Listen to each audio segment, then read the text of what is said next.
Hello everyone, welcome back. I'm back to creating more content as it's very requested, which is awesome to see. But anyway, we're going to work on a new series today. Well, not necessarily new, it's still part of the lecture series, but we're just going to go over some hot drop strategies. People discuss hot dropping quite a lot, and a lot of people and professional players will tell you to hot drop if you want to get better. And honestly, that's kind of vague, you know? So let's try and break down some um, strategies, and we're gonna start with Pochinki. It's the classic hot drop, so we'll do Pochinki. And if you guys have a particular area you want to learn how to hot drop, just write it in the comments, and then I will make these videos pretty much as I can because they're super easy to make in terms of just quickly spitballing some ideas for each tier of player to learn. So let's get right into it. The reason we hot drop, guys, is because it'll improve your mechanics at a much faster rate. I promise you. You can have a lot more action early game, which will help you get used to PUBG mechanics in terms of aiming and recoil. It'll also improve your game sense very quickly because you have basically no time to collect your thoughts. You need to get ready to fight basically straight away. So it's a really good way to improve your game sense and help you live in tricky situations. And of course, it's going to promote that aggressive playstyle, get you guys fighting straight away. Just some keynotes to quickly go over before we start. We need to be aware of our angles as much as we can. We need to have goals on how to clear buildings, and that's through strategy, which we'll go over.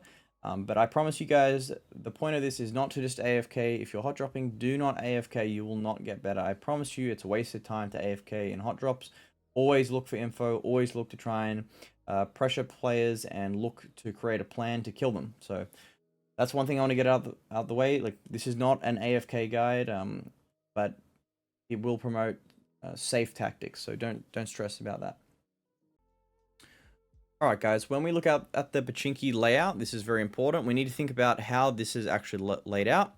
And first of all, we will notice that this blue box is the central position. And what does that mean? It's going to be the riskiest place and the most dangerous place to land because you have immediate threats at all directions. So just think about when we talk about hot dropping, we need to segment each section and discuss how each segment has threats. So what are the spots that you can get pushed from, you know? What can you push? You need to think about how all of these segments interact with each other. So we'll discuss that in the strategies, but I do want you guys to have a better understanding of how Pochinki works and understand that each area, you guys should have a column for each area. I'll quickly give up mine. I call this South Street. This is triple doubles. This is mid block, pancake block, prio block, and east block. You know, I'm not a Pochinki player. I'm not like Sonics. They have fantastic comms and they know every single building. But this is just for the general guide, and just having a name for each segment is really important, just so your team knows exactly where people are, and we're going to try and track this when we land. Alright, so we're going to go over some strategy for beginners. So if you guys are new to PUBG and you feel like your mechanics are pretty bad, but you still want to hot drop and you don't want to just die on repeat, let's talk about some strategies you guys can use. And the success for this is making it with 4 or 5 kills. You know, we're wiping one team, we're being the last team out, we're 4 alive. So a strategy we can use is landing at what we call, or what I call, triple doubles, right? The point of this strategy is that we can have clear information on where people are landing, and we're also going to have this kind of barrier right here to stop people from pushing us instantly. So we're not going to get pushed instantly. Hopefully we can loot all of these buildings safely and not get pushed straight away. So once we've looted, we have a few options now. Because we want to stay alive and we know we're not mechanically phenomenal yet, there's 2 strategies that I want you guys to think about. The first strategy is to try and cross to this building. And the safest way to probably do so is coming all the way to the end of this block and then crossing the single. And basically, we're going to try and push to each building and push across and across. We need to care when we make open crosses, like right here. We go straight from this single building onto the wall. But essentially, we are wrapping this way, and we're going to clear through here. We can hold our space and gather info, right? As we gather info, we can make plans on how to kill players. But we're going to assume that most teams will end up going in these blocks and we want to wrap around and have angles and be nice and quiet and look for picks so we can get an opening knock and make a play as a team. So that's one option you can do. Another option is the same principle of looting this eastern section, which is definitely the safest, and then heading out into the tunnels. You guys can run all the way through the tunnels and pop out along this tunnel to look to catch out any of this team.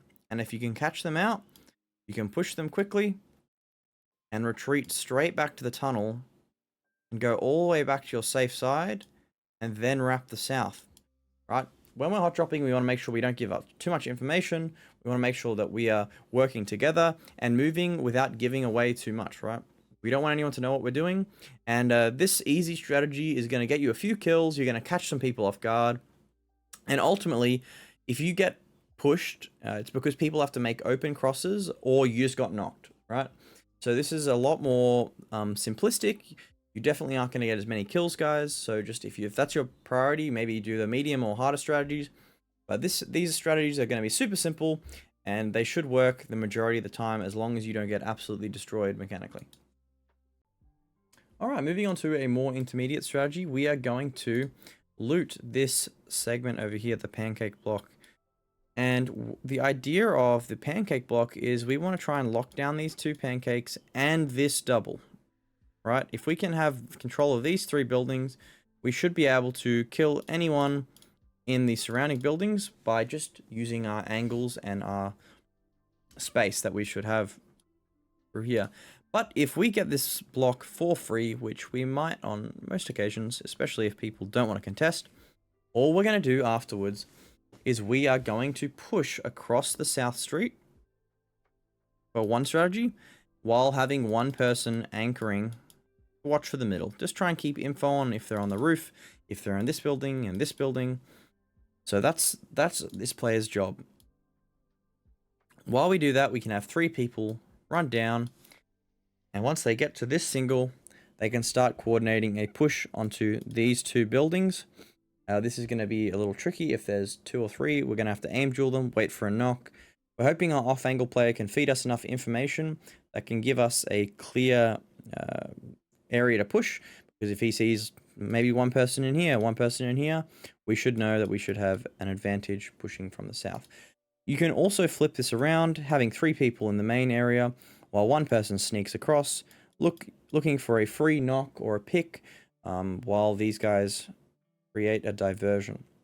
You can also do another strategy, is the same principle of looting this area and then having one person in this pancake holding the angles this way, holding this building, and we're going to have three people. Sounds silly, but we're going to have them run at the wall while we have someone anchoring. And the idea is if we can get into this building as three, we can then start to isolate people very quickly, especially if we know players are in these buildings, because the pancake player should be able to keep full information on all three of these buildings, or at least if there's people in them. So if we clear this building, we can then push out and clear this building as a three-man, and we can basically do building to building, all while maintaining relatively safe, and we're going to make sure we're taking our time with this. We're not rushing at all. Or a more difficult strategy. The only reason this strategy is slightly more difficult is because we're landing in the middle, and of course the middle is surrounded instantly, so if it is a very hot drop, there is a chance that you are just going to get pinched from angles, and also people tend to land in the middle because it's the most central spot and it has access to roofs very easily. You don't have to do any special jumps, you just run up to the roof. So the center is definitely the most important. We're going to try and focus these 5 buildings here. That's probably the best we can do in terms of getting a safe and a secure position early game. We have to focus the triples, though. If teams have access to roofs before we do, it can be very, very detrimental. So having at least one is very important. If you can get both, that's great. But what we're going to do after we've looted this center block is we're going to try and clear from east to north to south, right? We can do that, or we can do another way, but anyway, I'm just yapping. First of all, we're going to have one person in the triple. This triple should be able to have pretty solid information on the numbers of people. He's not going to be able to have amazing angles on killing these players, but it's about tracking. We can instantly push out on the South Street with our coverer. and start working the South Street if there is a South Street team.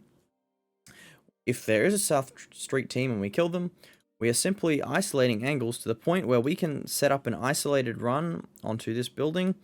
There is going to be some angles from this building, but hopefully we're going to have clear information on the numbers. There might be 2 in this building, 1 in this building, 1 in this building. You know, we're not rushing any decisions, because if we find out that there's 4 in this building, it might be time for our 3-man to come back and we can work another segment. But the point of the hard strategy is we're trying to clear as much as we can, as fast as we can. We want to kill as many people as we can. So I think the 2 best ways are either clearing up through this building, having an anchor in this one, pushing to this building, and working your way through all the buildings. Or we're going the South Street. And once we've done the South Street, what do? We can do the exact same easy strategy. We can run through the tunnels to this next one. Or once we clear here, we can use our anchor on the roof or in the triple to just cover our run back, and we can just run back this way and then push through this way. Right, so the point of the middle is definitely to control the roofs, and you want to be on the roofs as soon as you can. Honestly, having 1 person up on the roofs with vest, gun, helm, or even just helmet and gun, you're going to catch a lot of people off. You're going to be up there quick. A lot of people are going to have to take more conservative loot paths, or they're going to have to be really aware of you guys. So when it comes to the hard strategy, we are going to be sweeping as much as we can. Any direction we can go, we're basically doing a loop. So it's basically counterclockwise or clockwise, it doesn't matter. But we're starting from the middle, and we are segmenting each section and clearing each section one at a time. And we're always returning to home base. The center is home base. We always want to return to the middle before making another play, because the middle has all the information you could possibly use to make a play. So make sure that the middle is our home base. So I'm not sure if this is a very good content, so I have no idea. Let me know if you guys like it. It's purely strategy based, not really micro, but I'm hoping you guys get the idea. And if it's a good, if people like it, that's cool. If you don't, that's fine. I'll continue doing other stuff. But let me know how you guys like these strategies, and if you want any particular maps or any drop spots in particular, let me know, and I'll get onto it if there's enough demand for them. So thank you very much for watching, and I'll catch you guys next episode.